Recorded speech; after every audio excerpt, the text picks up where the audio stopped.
Hello everyone, नमस्कार। Infinity classes में अंकित शर्मा आपका स्वागत करता है। आज की इस वीडियो में हम बात करने वाले हैं क्रिमिनोलॉजी एंड पेनोलॉजी के बारे में। सबसे पहले बात करेंगे हम लोग क्रिमिनोलॉजी के बारे में। तो क्रिमिनोलॉजी क्या है? क्रिमिनोलॉजी को हिंदी में हम लोग कहते हैं अपराध शास्त्र। ठीक है, तो अपराध शास्त्र दो शब्दों से मिलकर बना है, अपराध और शास्त्र। एक तरफ जहां पर अपराध का मतलब एक अपराध से है जो किसी सोसाइटी के अगेंस्ट बुरे उद्देश्य से के साथ में किया जाता है, और शास्त्र का मतलब उस अपराध का अध्ययन करना। ठीक है, कि वो अपराध किस प्रकृति का है। तो अब हम इसको एक संकुचित रूप में पढ़ते हैं कि अपराध शास्त्र का जो शाब्दिक अर्थ है वो उस शास्त्र या विज्ञान से है जिसके अंतर्गत अपराध का अध्ययन किया जाता है। ठीक है, जैसे अगर देखा जाए तो वास्तव में अपराध शास्त्र का बहुत ही संकुचित अर्थ है, लेकिन प्रसिद्ध अर्थशास्त्री टैफ्ट हैं, उन्होंने अपराध शास्त्र को दो रूपों में बांटा, एक विस्तृत रूप में और एक संकीर्ण रूप में। तो जो विस्तृत रूप में उन्होंने जो कहा है, जो टैफ्ट है क्या, कि अपराध शास्त्र वह विज्ञान है, कौन सा, कि जिसकी विषय वस्तु के अंतर्गत अपराध की शाखा और इसके निरोध के साथ साथ अपराधियों और बाल अपराधियों के दंड या उपचार को शामिल किया जाता है। ठीक है, और संकीर्ण रूप में इन्होंने बताया है कि अपराध शास्त्र अपराध की व्याख्या करता है और यह बताने का प्रयास करता है कि अपराधों का जन्म क्यों होता है। तो ये हमारे टैफ्ट के अनुसार अपराध शास्त्र की बातें हैं। यानी विस्तृत रूप में तो अपराध शास्त्र दंड और उनके उपचार के बारे में बात करता है। दूसरा, संकीर्ण रूप में, अगर छोटे रूप में हम बात करेंगे तो अपराध शास्त्र अपराध की व्याख्या करता है। ठीक है, अब अपराध शास्त्र का अगर कानूनी अर्थ है जिसके बारे में हम लोग अब बात करने जा रहे हैं, तो अपराध शास्त्र की परिभाषा के विषय में काफी सारे विधिवेत्ताओं में मतभेद है, जिसका कारण यह है कि इस शास्त्र की विषय वस्तु आरंभ से ही विवादग्रस्त रही है। ठीक है, इसलिए किसी सुनिश्चित और सर्वमान्य परिभाषा के उपलब्ध न होने के कारण हमें एक विभिन्न विद्वानों की परिभाषाओं को जानना जरूरी है, जो विभिन्न समय पर विभिन्न परिस्थितियों के संदर्भ में दी गई हैं। जैसे कि एक सदरलैंड हुए हैं, सदरलैंड ने कहा कि अपराध शास्त्र क्या, कि अपराध शास्त्र ज्ञान की वह शाखा है जो अपराध का एक अध्ययन एवं सामाजिक घटना के रूप में कार्य करती है। जो अपराध का अध्ययन एक सामाजिक घटना के रूप में कार्य करती है, ये कहा है सदरलैंड ने। ठीक है, दूसरे हैं इलियट। तो इलियट ने कहा है कि अपराध शास्त्र ज्ञान की वह शाखा है जो अपराध का वैज्ञानिक अध्ययन, जो अपराध है और उसका जो उपचार है उसके वैज्ञानिक अध्ययन के रूप में करती है। यानी अपराध शास्त्र की परिभाषा अपराध और उसके उपचार के वैज्ञानिक अध्ययन के रूप में की जा सकती है। ठीक है, एक हुए हैं रैकलेस। तो रैकलेस के अनुसार जो अपराध की परिभाषा है कि अपराध शास्त्री जिसका अध्ययन करते हैं वही अपराध शास्त्र है।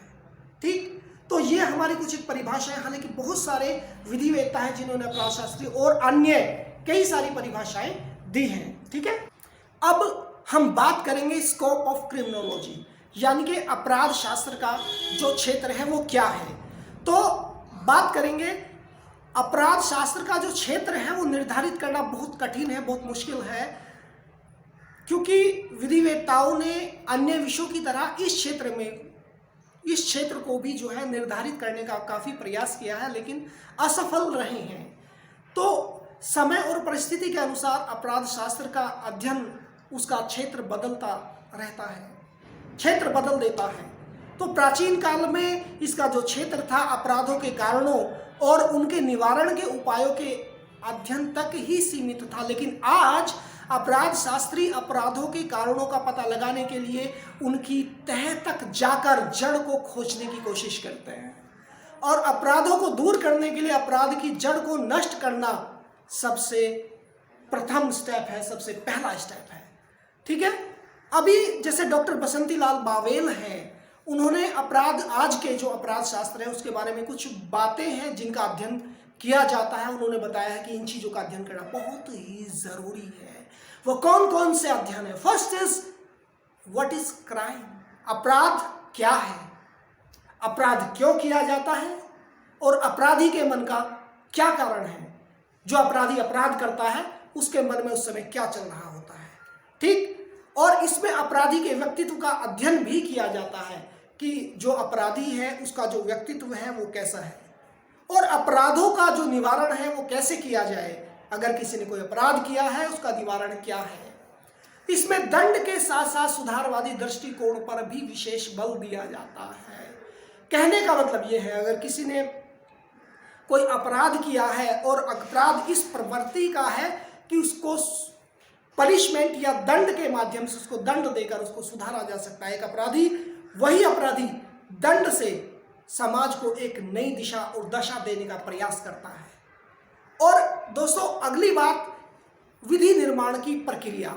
देखिए, एक अपराध से अपराधी तक कैसे पहुंचा जा सकता है। एक अपराध है, उस अपराध से अपराधी तक कैसे पहुंचा जा सकता है, इसके लिए जानना हमारे लिए बेहद जरूरी है। लेकिन उसके लिए हमें कुछ पॉइंट्स है उनका जानना बेहद जरूरी है। फर्स्ट इज कि विधि निर्माण की प्रक्रिया, कि वो प्रक्रिया कौन सी है जिनके तहत विधि का निर्माण किया जाता है। विधि उल्लंघन की प्रक्रिया बेहद इंपॉर्टेंट पॉइंट है कि अगर विधि द्वारा स्थापित कुछ ऐसे कानून हैं जिनका उल्लंघन किया गया है, ठीक है, तो उसकी प्रक्रिया क्या है। और विधि उल्लंघन से, अगर किसी ने विधि का उल्लंघन कर दिया है, उस उल्लंघन से जो प्रतिक्रिया उत्पन्न हो रही है वो क्या है।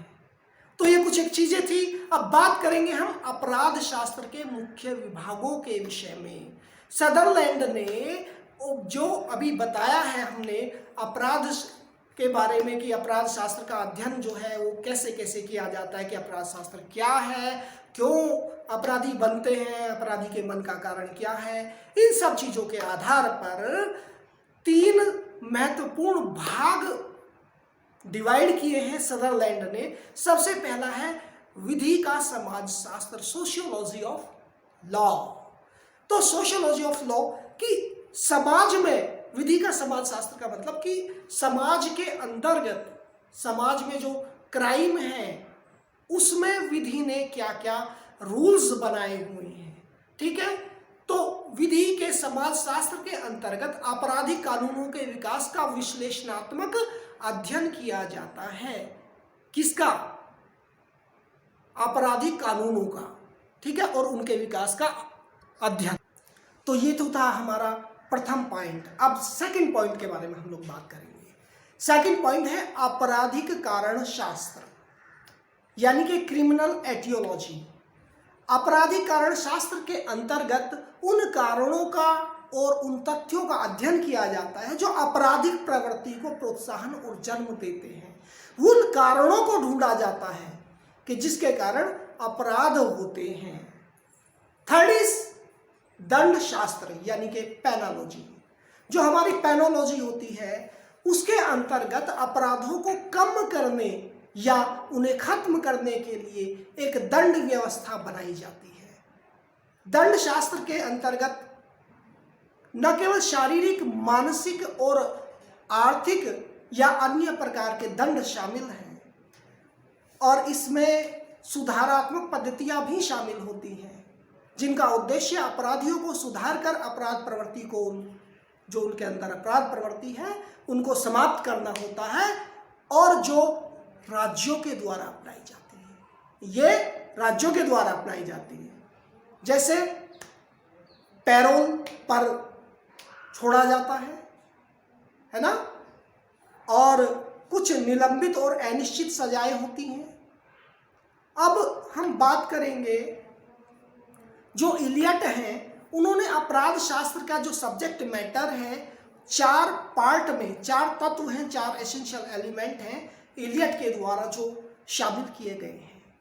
पहला है साहब अपराध की प्रकृति। तो अपराध की प्रकृति के अंतर्गत, अपराधों की प्रकृति के अंतर्गत अपराध की जो व्याख्या है वही की जाएगी, और अपराध की परिभाषा अपराध के तत्वों के संदर्भ में की जाएगी। दूसरी बात इन्होंने कही है आपराधिक आचरण के कारण, कि वो कारण क्या है जिनके अंतर्गत में, जिनके कारण आपराधिक आचरण हुआ है। तीसरी बात, अपराधियों का व्यक्तिक अध्ययन, यानी कि जो अपराधी हैं उनका व्यक्तिगत रूप से अध्ययन करना, कि भाई जैसे सामाजिक, आर्थिक, शारीरिक, मानसिक, ये सारी जो अवस्थाएं हैं इन पर विचार करना, है ना, जिससे अपराधी के स्वभाव, चरित्र, व्यवहार, इन सब का अध्ययन किया जा सके। फिर है चौथी बात, अपराधों का निवारण और उपचार। तो जो अपराध हैं उनका निवारण और उपचार, कैसे अपराधों को रोका जा सकता है, और अपराध हो गया है तो उनका निवारण क्या है और उनका उपचार क्या है।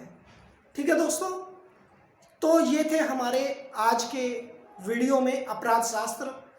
आशा करते हैं दी गई जानकारी से आप संतुष्ट होंगे, और अगर वीडियो अच्छी लगे तो आप like, comment and subscribe and share भी कर सकते हैं। ये हमारे पार्ट 1 वीडियो है क्रिमिनोलॉजी एंड पैनोलॉजी से रिलेटेड। हम पार्ट 2 वीडियो बहुत जल्द आपके लिए लेकर आएंगे। तब तक के लिए नमस्कार, जय हिंद, जय भारत।